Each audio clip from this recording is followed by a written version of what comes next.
Bimbingan Rasul, Pak, terhadap kita dalam menghadapi dunia luar biasa, Pak.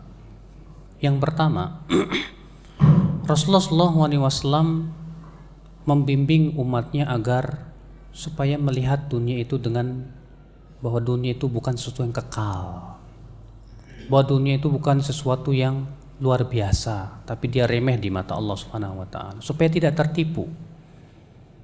Suatu ketika dalam riwayat Imam Ahmad dalam musnadnya ya, Rasulullah SAW pernah berjalan dengan beberapa sahabat. Lalu kemudian Rasulullah menemukan bangkai anak kambing, Pak. Diambilnya oleh Rasulullah dan berkata, siapa yang mau membeli bangkai anak kambing ini seharga 1 dirham? Kata para sahabat, ya Rasulullah, kalau anak kambing ini masih hidup kami tidak mau beli karena cacat. Bagaimana kami akan membelinya dalam keadaan dia bangkai? Kata Rasulullah, sesungguhnya dunia di mata Allah lebih hina dari bangkai ini di mata kalian. Di sini Rasulullah mengajarkan kepada umatnya bahwa inilah dunia itu hina di mata Allah. Dia tidak ada nilainya di mata Allah sama sekali. Juga Rasulullah bersabda dalam riwayat Tabrani ya, "Lau kanatid dunya tazinu indallahi janaha ba'udah, ma saqallahu al-kafira ka'sa." Kalaulah dunia itu di mata Allah seharga dengan sayap seekor nyamuk, Allah tidak akan memberikan orang kafir pun ya segelas air. Tapi dunia di mata Allah sangat hina dina. Supaya apa, Pak? Supaya seorang muslim waspada dengan dunia. Yang kedua, Rasulullah mewanti-wanti jangan sampai tertipu. Kata Rasulullah, ittaqud dunya wattaqun nisa. Ya. Kata Rasulullah SAW, ad-dunya hulwatun khadirah. Dunia itu ranum dan manis. Fattaqud dunya, maka berhati-hati kalian terhadap kehidupan dunia. Juga beliau bersabda, ya mal faqru akhsha alaikum, bukan kefakiran yang aku khawatirkan atas kalian. Wa inama akhsha alaikum an tuftaha lakumud dunya, justru yang aku khawatirkan kepada kalian dibukakan pintu-pintu kesenangan dunia. Fatanafasu, lalu kalian berlomba-lomba mencari dunia. Fatuhlikukum fatah kama ahlakathum, lalu dunia membinasakan kamu sebagaimana dunia membinasakan orang-orang sebelum kamu. Kenapa, Pak? Gara-gara dunia kaum muslimin berebut menghalalkan darah. Gara-gara dunia menumpahkan darah, bertengkar dan yang lainnya. Luar biasa. Itu yang Rasulullah khawatirkan kepada umat Islam. Kalau dunia itu digunakan untuk kebaikan, itu enggak masalah. Makanya kata Rasulullah apa? Khairul mal lirrajulis salih. Sebaik-baik harta itu apabila dimiliki orang yang soleh. Itu menjadi kebaikan buat dia insyaallah. Makanya Rasulullah tetap menyuruh mencari dunia enggak, Pak? Rasulullah menyuruh cari dunia.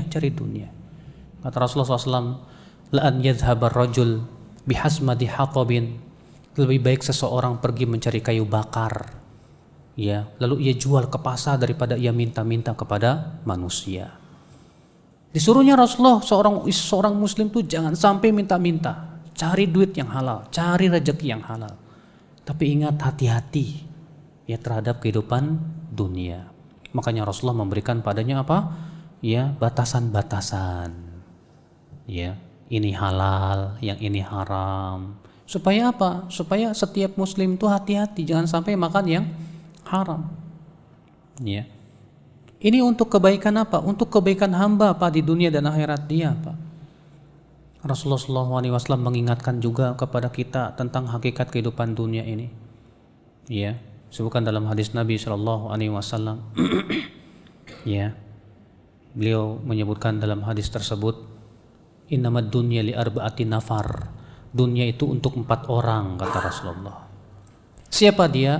Yang pertama, rajulun abdun ruziqa malan wa ilman. Orang yang diberikan oleh Allah rezeki, harta dan ilmu. Dengan ilmunya dia bertakwa kepada Allah, dia sambung silaturahim. Dengan hartanya ia infakkan di jalan Allah. Kata Rasulullah, fahuwa bi'a'lal manazil, ini orang yang paling tinggi derajatnya.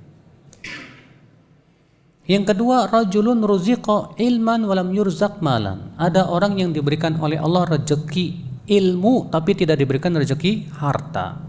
Wa huwa shadiqun niyah, tapi niatnya benar. Dia mengatakan, kalau aku kaya seperti si fulan, aku ingin berinfak di jalan Allah. ya maka dia mendapatkan pahala yang besar. Yang ketiga kata Rasulullah, abdun ruziqa malan walam yurzaq ilman. Ada orang yang diberikan oleh Allah harta, tapi tidak diberikan oleh Allah ilmu dan ketakwaan. Akhirnya dengan hartanya ia gunakan di jalan setan. Hartanya digunakan untuk menghalang-halangi manusia dari jalan Allah. Dia pun putuskan silaturahimnya.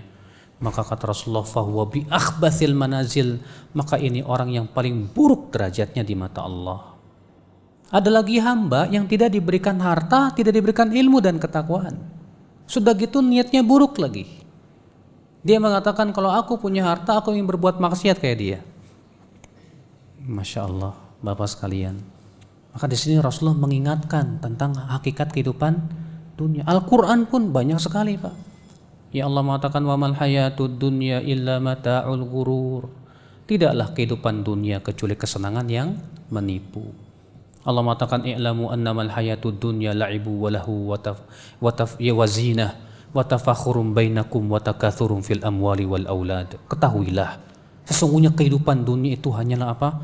Ya, permainan dan senda gurau dan perhiasan serta berbangga-bangga dengan banyaknya harta dan anak-anak. Allah juga berfirman alhaakumut takatsur hatta zurtumul maqabir, telah ya melalaikan kalian berbangga-bangga dengan banyaknya sesuatu sampai akhirnya kalian pun masuk ke liang kubur. Diingatkan oleh Allah Subhanahu wa taala, Pak. Maka orang yang beriman yang mengikuti ajaran Rasul, dia akan hati-hati dalam kehidupan dunia ini, Pak. Dia tidak ingin tertipu. Ya. Dia tidak ingin masuk neraka karena dunia. Karena memang dunia itu darul ibtila, ya.